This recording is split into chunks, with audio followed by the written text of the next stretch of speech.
right. Love you. Bye. You get dizzy. Oh, yeah. I say you get really dizzy. I was like, probably not a good idea. All right. Did you enjoy the buyer's questions? I did. Are you ready for the seller's questions? Or I should say, am I ready for the seller's questions? Are you ready for the seller's questions? I know. I feel like I should be doing it. And then I said this gets me ready for like my listing coming up. So we're good. I'm excited for your listing coming up. Because then I don't look like an idiot answering these questions. I was like, that's it. All right. All right. Let's go. All right. Ready? Okay. Buyers keep saying my house shows small. What does that even mean? So whenever your house, to me, shows small, let's look at the bigger picture. Whenever you walk in, what do you see?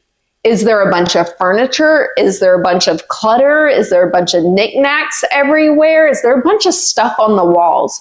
Whenever people walk into the house, like if there's bulky furniture that's around, it's going to make your house feel small. If you are in a small room with a big queen size or a king size bed in a small room, it's going to make that room look very tiny.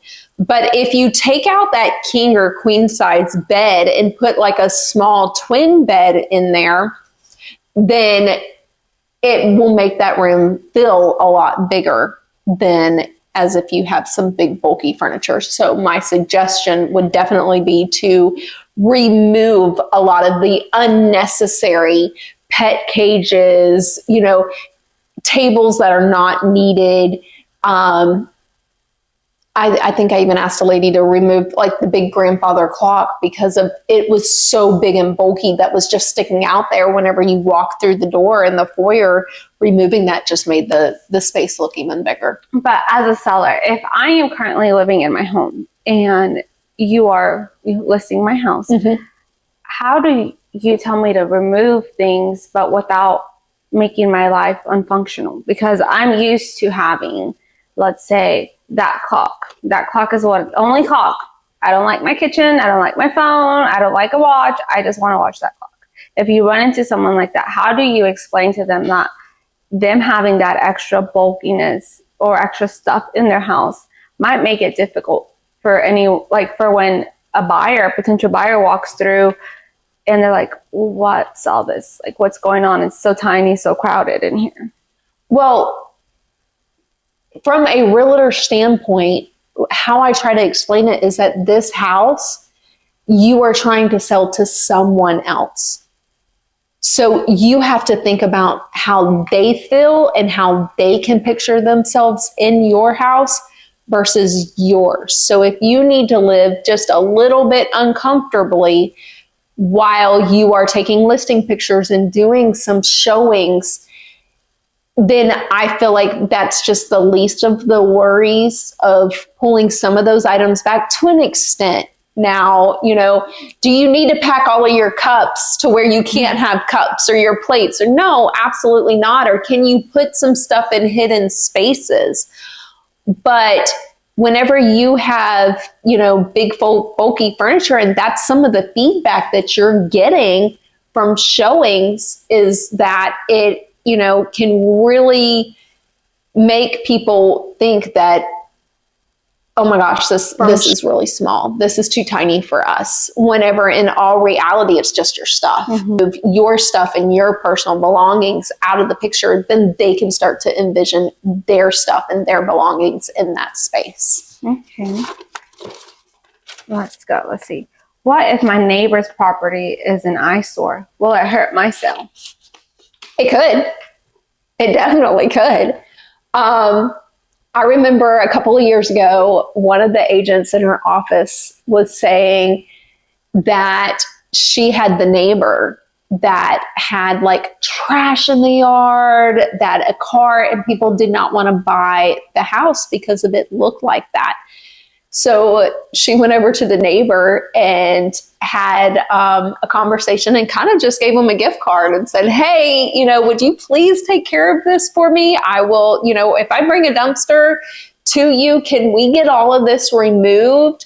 And, I'll take you to dinner, like whatever that it needed to just to try to clean it up. and the guy was all for it. So that's what, happened.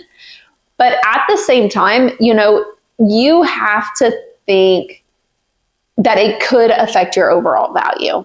Absolutely. Because of whenever people come to look at a house, they're looking all around. They're looking at the neighborhood. They're looking at what your neighbor's doing. They're looking down the street whenever you come in. So, if you come in one way and it looks like this, but you come in the back way and it looks like this, they may not want to live here because of that back way that they came in. So trying to always get them to come through the front way or, vice versa, would definitely be an option. But it really depends on what they're looking at. But if it's trashy, oh yeah, it's that marketability, because somebody just may not want to live there. So. Okay. Next questions. What happens to my mortgage payoff at closing?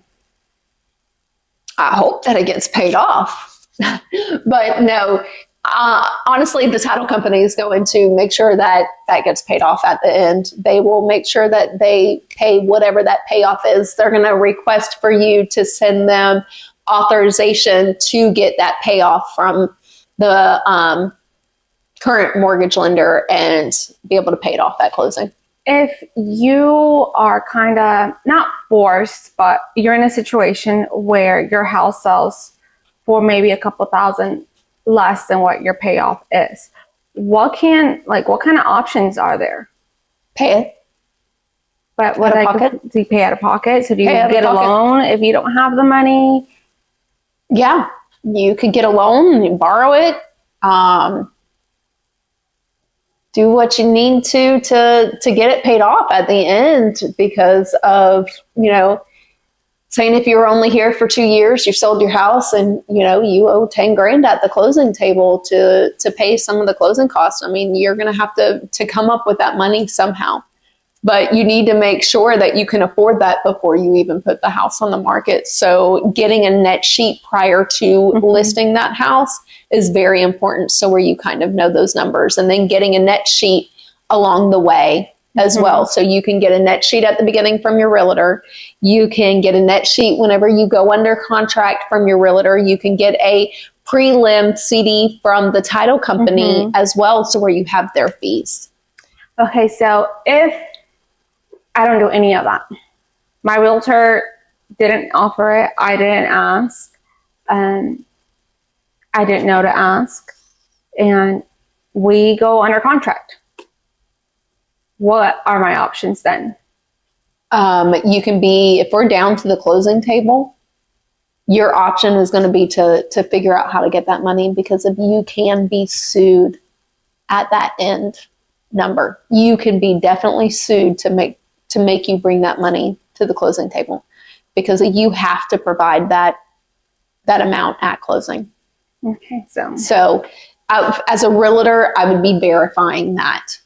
I would make sure as a realtor to verify that income, just like you would for a pre-approval, like for a buyer, that you would verify their money. If it's a cash buyer, you would be seeing if it's in some kind of 401 account or something that they have.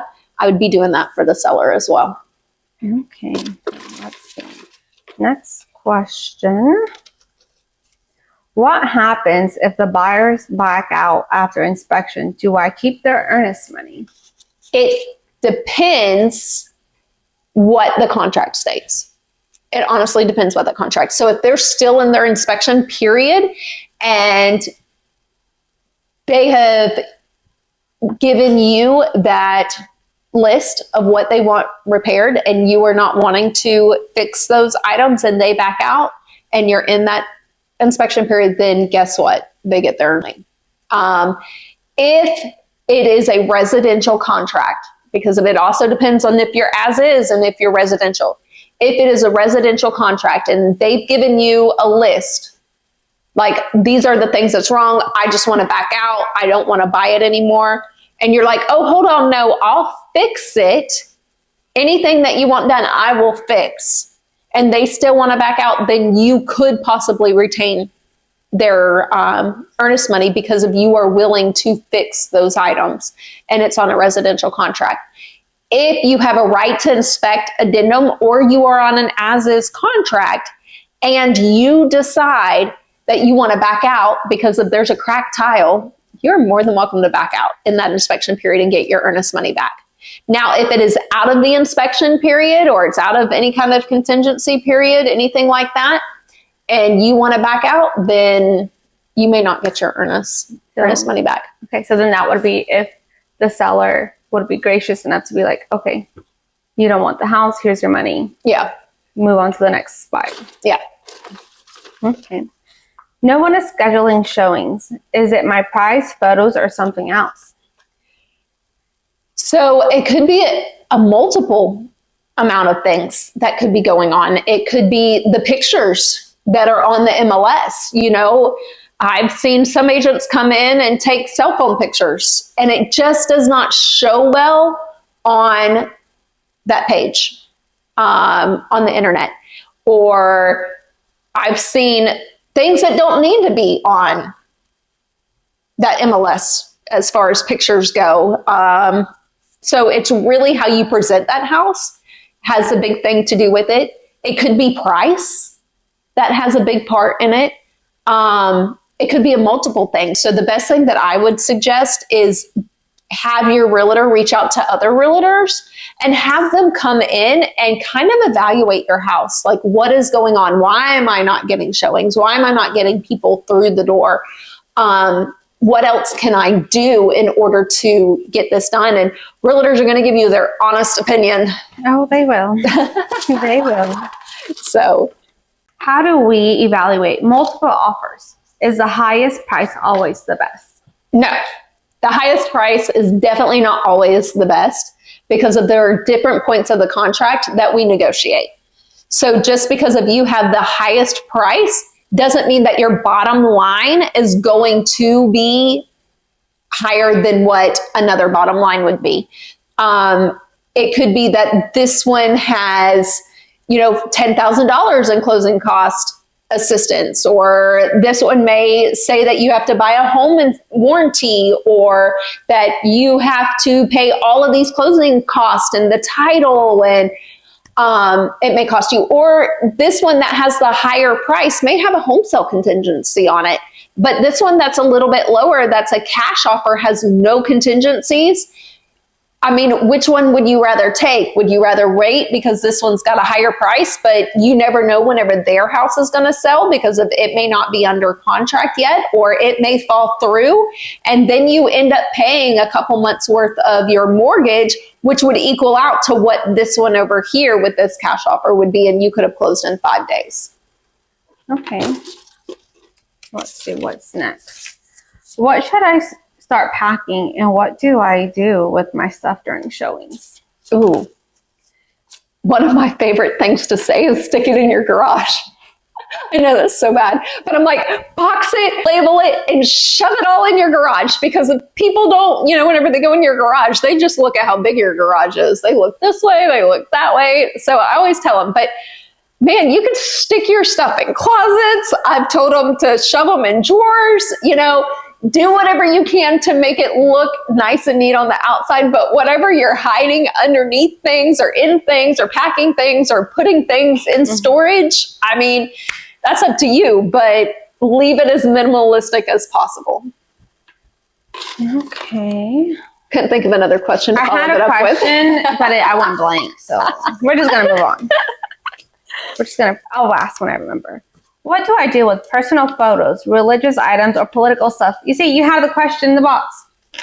Yeah. So I would definitely remove anything that's your personal belongings, religious belongings, photos, big time, especially if you have kids, remove those photos. One of the things is I had a buyer who had a little girl, and I think she recognized somebody in the photo, and she did not want that house because of the little girl that was in that photo. I don't know what happened, and I never asked. That was none of my business. But she did not want that house. She did not want to buy that house. Parents loved the house, loved it, but the little pitched a fit because she did not want to live in that house. So I say that if somebody did not know whose house that was, and you removed all of those personal items, and they can start picturing themselves there, or any religious items or military belongings. Military's big. So, you may be Air Force and they may be Army, and, you're like, I'm not living here. They're Army. Or if you're a Gators fan and they're a Florida State fan, I ain't living in no Gators, Mm-hmm. It's one of those things that they can't picture themselves in it, because they're always going to have that thought in the back of their head. I'm living in a Gators, fan's house. Blech. Yeah, I can see that. Security systems. There's a lot of families who have cameras in their houses. Do they take them off for showings? Can they have them on? Do they need to be turned off when there's people in their house? Like, how do you, that's a personal item. So how do you go about that? So as a seller, it needs to be noted, on the MLS, that there are recording devices that is on property.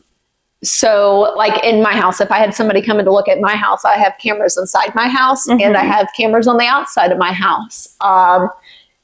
So I would definitely say, put stuff up that says that there's recording being done in the area, in the house.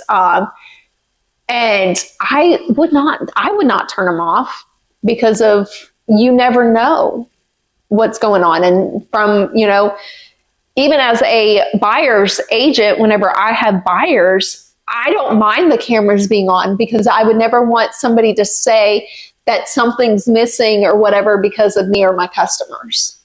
So that doesn't bother me. Besides, we always say, watch what you say in front of the cameras. Mm-hmm. Watch what you say.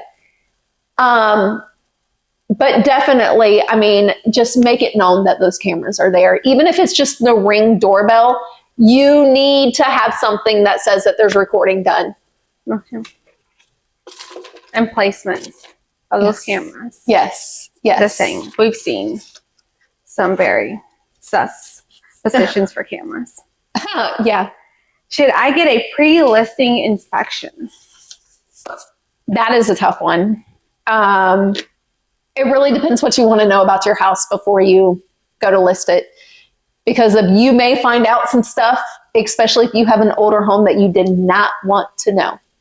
So sometimes knowing less is better? Sometimes knowing less is better, because of anything that you know about your house prior to listing it, you have to disclose. So you have to get that information out.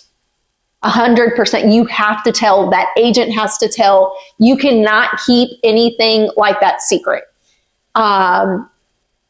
So if it's of importance. So I would, if it's a newer built house, I'd say, yeah, get a home inspection, because of, here's one of the things of getting the home inspection. You can have any of those items fixed beforehand and not call a licensed professional to come and do something before you have it listed. Once you have it listed, if you have something done to that house, it better get done by a licensed and insured professional.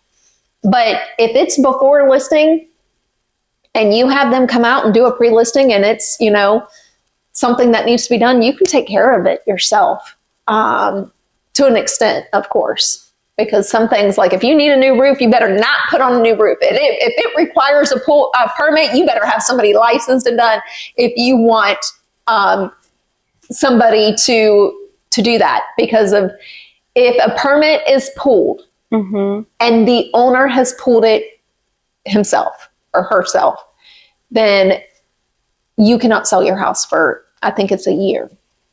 Okay. After that permit is pulled by that buyer. By the owner of the property. So that caught my brother in a big predicament. He put on the roof himself. He is very handy, very good. Him and a friend did it. They put the whole roof on himself. He pulled the permit. He closed the permit. He went to go sell the house, and he couldn't sell it because of The roof. The roof. I think we were talking about that the other day, and I couldn't remember what was keeping him from selling the house. It was because he was moving here. Yeah, he was moving to New York during COVID. Okay. And he could not move because of the roof permit, because of that kept him, and he had to keep his house for a year. So the buyer ended up backing out of the deal, and he moved back into it and stayed. And he got, pretty close to closing too. So if the buyer really loved the house and they could forgive that you did your own roof and they got it inspected and they had a professional roofer look at it and they said, oh, it was done by the book. The only issue is that he was not a professional. Could they still move forward? That'd be a title company question. Okay. They could probably sign something, but that would be between the mortgage lender and the title company if that's something that they would accept. What if it's a cash offer? Will that just still fall on title? It'd still fall on title right there because of, will your title insurance cover it? Mm. So, I mean, there is documentation that they could probably write up, but it would just really depend on what title says and how their insurance works. Okay. Let's see. Can I treat, no, can I treat the market? Can I test the market at a high price and lower it later without consequence? You can do anything that your heart desires because of it is your house. Do I recommend it? No, I don't. Because if you could be pricing it $10,000, $15,000 higher than what the market's at.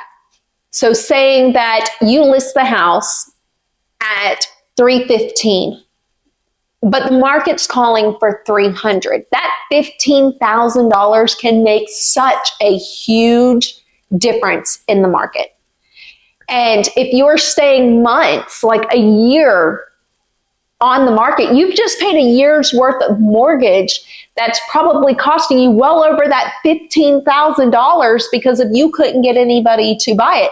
And once you start dropping price, people are going to start thinking, what's the matter with it? Mm-hmm. What's wrong with the house? Like, why has it been on the market for so many days? And then they're going to try and lowball you anyway. Mm-hmm. So why not just list it at the recommended price and go from there? I mean, you will have some agents that will list it at whatever that you desire, but you are going to have the really good ones, those really good agents that's just going to be like, look, dude, you're not going to be able to sell your house. I told a guy the other day because he was going to be upside down, but I'm not going to tell you that your house is worth more than what it's worth. Like, I'm just not.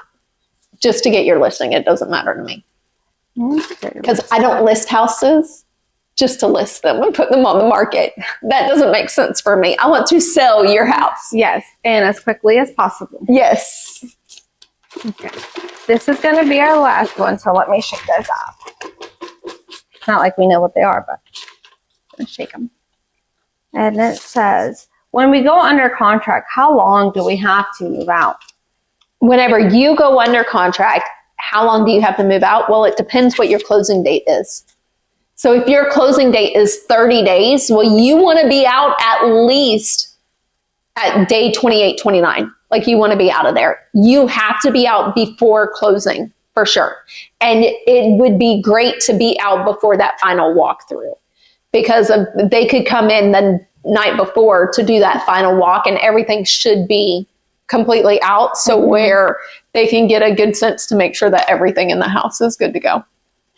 Could we ask for an extension to stay longer if our plans fell through of where we're supposed to be moving to? You could request a post-occupancy, but it's difficult to get too many people to agree to that for that post-occupancy or even that pre-occupancy things, just because of then it comes into what ifs. What if this happens? What if that happens? How's insurance taken care of? Mm-hmm. All of those fine details that could come out of it. But you are more than welcome to ask if you can have that post-occupancy and see what they say. Another question on that.